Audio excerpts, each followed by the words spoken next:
Come fai a spendere? Non ce la farai. Tu spendi tutto questo Io tempo al tuo della posto tua amici vita. non lo farei per tutti i soldi del mondo. Tu non ti godi, tu sei sveglio, vai a lavorare, lavori, torni e vai a dormire.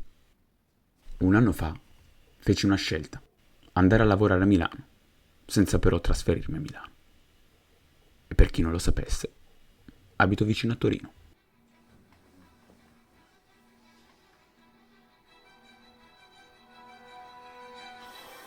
Pensavo che assaggiando tutti i giorni questo sacrificio avessi imparato la disciplina, ma soprattutto avrei sottolineato a me stesso, fino a assimilarlo nell'anima, l'importanza del principio a cui tengo di più: il tempo.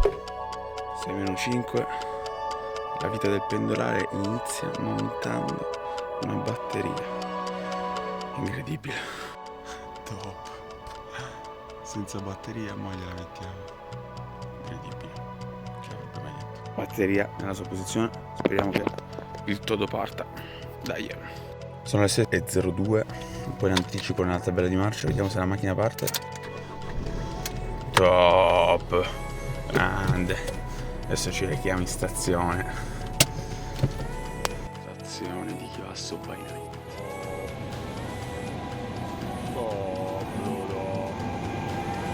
Stavo cercando di assimilare un concetto e pensavo di accarezzarlo e di crescerlo con amore ogni giorno della mia vita.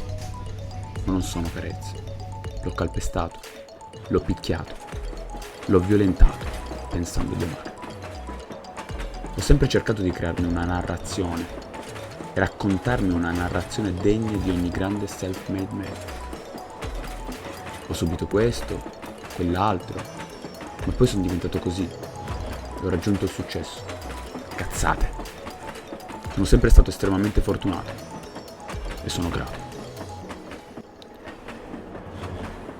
Quando fai questa vita, rinunci a tantissimo tempo per curare le tue relazioni e di conseguenza rinunci a dare respiro alle tue emozioni. Sacrifichi il tempo con la tua ragazza, i tuoi amici e la tua famiglia. Il sacrificio è anche di chi ti vuole bene. Senza pensare al fatto che rinunci a quasi tutti i tuoi hobby, tra cui l'allenamento. Il tracollo non è solo mentale, ma anche fisico.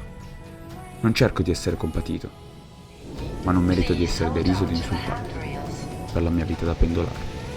Quello che voglio trasmettere è che si può fare e si risparmiano tanti soldi rispetto a vivere a Milano, ma il tuo perché deve essere veramente grande, forte ed autosufficiente.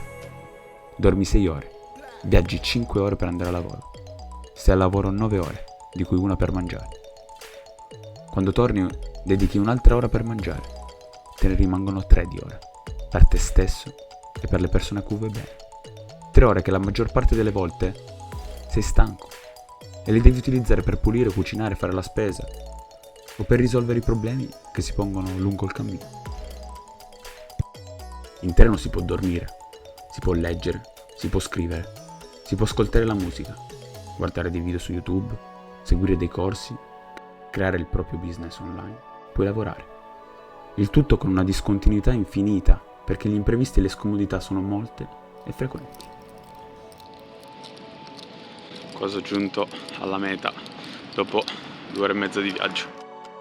Basta non trovare posto per sedersi, basta un'aria condizionata gelata, basta che non ci sia aria condizionata con 35 gradi, basta un ritardo, basta che ci sono 2 ragazzi che non pagano il biglietto e devi aspettare che la polizia salga e li faccia scendere. Basta un vicino di viaggio particolarmente rumoroso, basta un odore sgradevole, basta che non hai un focus su ciò che stai facendo, basta che sei stanco, basta che sei nervoso, basta che sei stressato, basta. Lo stress è alto. Gestire le pressioni e le scadenze lavorative è molto più difficile. Si riesce a rimanere lucidi, ma con uno sforzo mentale molto più intenso. Ho imparato tanto di me, mi sopravvalutavo e mi aspettavo di migliorare in un altro modo e su altri aspetti. Il mio soprannome al lavoro è l'impazzito. E tu sei l'impazzito. Ho sempre avuto una forte etica del lavoro e quando non riesco a fare qualcosa dedico più ore di quelle che dovrei fare per sopperire alle mie mancanze. Ma dover far fronte ad un mezzo di trasporto a cui non interessa niente se sei in ritardo, perché tanto non ti aspetterà. Back home. Un bel tramontino con le montagne dietro. Camminatina fino alla macchina. sei costretto a rinunciare rancorosamente alle tue qualità, perché se no le ore di viaggio si sommano ad almeno una mezz'ora di attesa in più per il prossimo treno. Sentivo di non vivere al 100%, ma sicuramente vivo il 100% delle ore. Non provo più rancore con me stesso per le mie scelte passate. Io mi sento di essere vivo.